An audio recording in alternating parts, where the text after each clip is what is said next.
o que é um algoritmo e qual a diferença de um algoritmo para um programa. Quando a gente fala algoritmo, a gente está falando de um procedimento. Então, eu vou fazer um procedimento e é um procedimento para calcular alguma coisa. E aí, sempre que eu tenho essa lista de passos, esse procedimento para resolver um problema, eu chamo isso de um algoritmo. Isso é uma forma mais abstrata de apresentar o problema. Então, mesmo que não seja num computador, por exemplo, como é que eu calculo uma regra de 3? Se a pessoa fala, eu faço isso, depois aquilo, isso já é um algoritmo, estando implementado ou não. No C++, a gente usa código para expressar essa sequência de passos. E o programa também vai ser uma forma de algoritmo. Mas o programa é um algoritmo, mas nem todo algoritmo é um programa. Então, por exemplo, se eu quisesse perguntar como que eu acho o maior número dentro de um vector, por exemplo, ou o maior número num conjunto de números, por exemplo. Então, eu posso falar assim, eu tenho esse código em C++, recebe um vector e atualiza qual é o maior número. Passa por todos os números e vai sempre atualizando qual é o maior número. Ou eu posso colocar isso em forma de algoritmo, que seria a forma mais abstrata.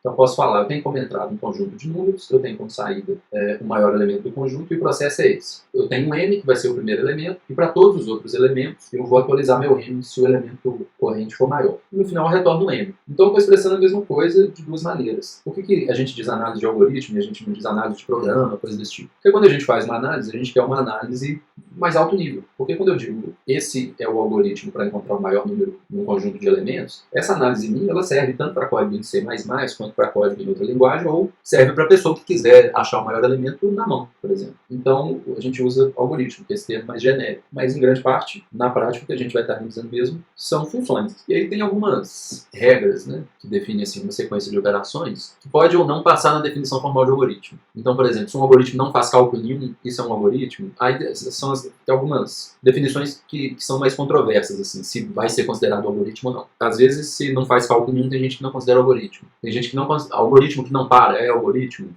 Um programa que não para é algoritmo. Programa que só para com intervenção, se o usuário digitar alguma coisa, é algoritmo. Um programa que depende de entrada do usuário é algoritmo. Tem gente que não considera esse tipo de coisa algoritmo. Se tem coisa aleatória no meio, é algoritmo ainda. Tem algumas definições assim, mais formais que às vezes podem não considerar esse tipo de coisa como algoritmo. E aí, a ideia de que todo programa é um algoritmo para de valer. Assim, via de regra, programa é algoritmo. E quando eu digo algoritmo, também é importante, é que quando eu digo algoritmo, eu estou falando só da ideia abstrata do algoritmo, independente da representação dele. Então, nesse caso aqui, do lado direito, o que eu tenho é pseudocódigo, que é uma forma de representar o algoritmo. Eu digo qual é o processo para resolver o problema em português mesmo, em linguagem natural. Então, aqui eu tenho vários exemplos de pseudocódigo. Então, a gente escreve isso como se fosse uma linguagem que não existe, e o pseudocódigo ele é muito aberto, ele não tem muita regra. Você pode usar uma palavra ou outra, na medida que der para a pessoa entender, está suficiente. Outra maneira pode ser linguagem totalmente natural. Eu posso explicar o processo através de um texto, posso fazer esse pseudocódigo que ainda é através de um texto, mas aí eu estou colocando, numerando, né, as etapas. A diferença entre um e outro, às vezes, pode ser um pouco mais de proporção, e isso é um pouco ambíguo. Às vezes eu posso fazer com um diagrama. Então eu posso fazer alguma coisa desse tipo e posso representar um algoritmo por diagrama. E o mais comum, que a gente vai ver toda hora, é representar o algoritmo através da própria linguagem de programação. E aí, por causa disso, a gente está interessado mais em estudar os algoritmos do que os códigos em si na linguagem de programação. Porque o algoritmo, essa análise vai ser generalizada. A gente quer umas conclusões que sejam mais amplas. Indo para C++, como que a gente expressa os algoritmos? Normalmente, através de funções. Então, eu tenho um vetor. Eu tenho um vetor de números inteiros, vou chamar ele de V, aí eu tenho esses elementos nele. Vamos supor agora que eu quero saber qual é o maior elemento desse vetor. Em C++, o que eu faço normalmente é assim. Então, aqui criei um vector e criei uma chamada de função para imprimir qual é o maior elemento desse vector. E ele me diz aqui que o maior elemento é 9. Não o maior elemento, o valor do maior elemento, para ser assim, correto. Mas aqui eu estou usando o algoritmo que já vem no C++. Para fazer essa análise, a gente vai precisar conhecer os algoritmos mesmo. A gente mesmo vai ter que precisar saber como é que eles são implementados. Porque senão a gente não consegue analisar o Max se a gente está só usando o Max. Mas é importante saber que a maioria dos algoritmos que a gente precisa no dia a dia já estão no C++. Encontrar o máximo, encontrar o mínimo, encontrar o primeiro que passa numa condição. Coisa desse tipo, quase tudo está no C++.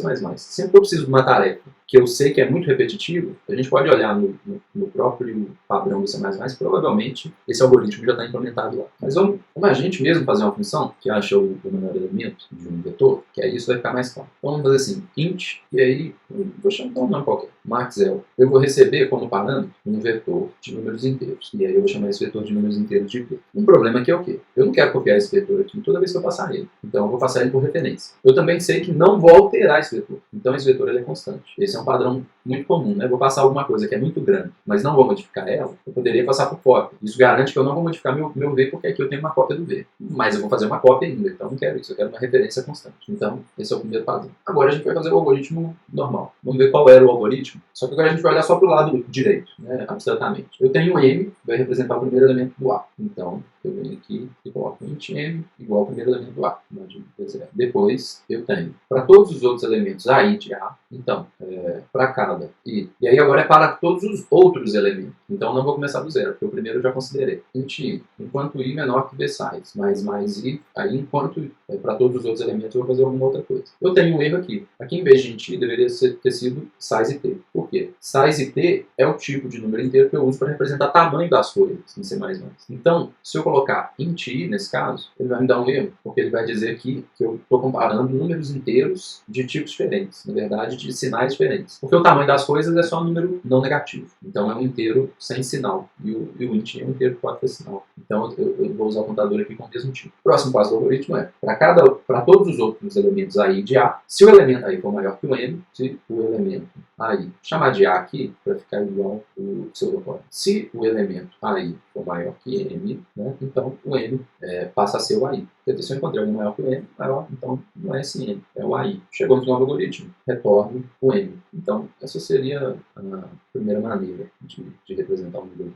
Agora, a gente tem um problema com esse algoritmo. Um problema pequeno, mas que é um problema. Esse algoritmo aqui, ele está me dizendo qual o valor do maior elemento. Em vez de chamar maxL, não sei se vocês vão reparar isso, mas se eu chamar o meu algoritmo maxL V, conceitualmente tem um problema nesse algoritmo que talvez é difícil de notar no começo, e esse problema é o seguinte: essa função aqui, ela não diz qual é o elemento, qual é o maior elemento. Ela não diz qual é o maior valor, e isso é um pouco diferente. Saber o maior elemento é muito mais útil que saber qual é o maior valor, porque os dois vão me dar o mesmo trabalho para descobrir, mas o resultado de um é muito mais útil que do outro. Eu poderia max element, vamos chamar de max element index. Se eu fizer agora eu não quero saber qual o valor do maior elemento, eu quero saber qual é o maior elemento, ou seja, o maior elemento é o elemento zero. E aí, sempre que o elemento AI for maior do que o valor do maior elemento, ou seja, o elemento AM, então eu atualizo um M. Para I? Não, para I. E no final eu retorno o M. Então essa segunda versão da função que eu fiz, ela não vai me retornar o valor do maior elemento. Ela vai me retornar o índice do maior elemento. Só faltou um problema. Qual que é o retorno disso? Size T. Por quê? Porque a posição das coisas sempre é size T. Então essa é uma segunda maneira. Qual a utilidade disso? No primeiro caso,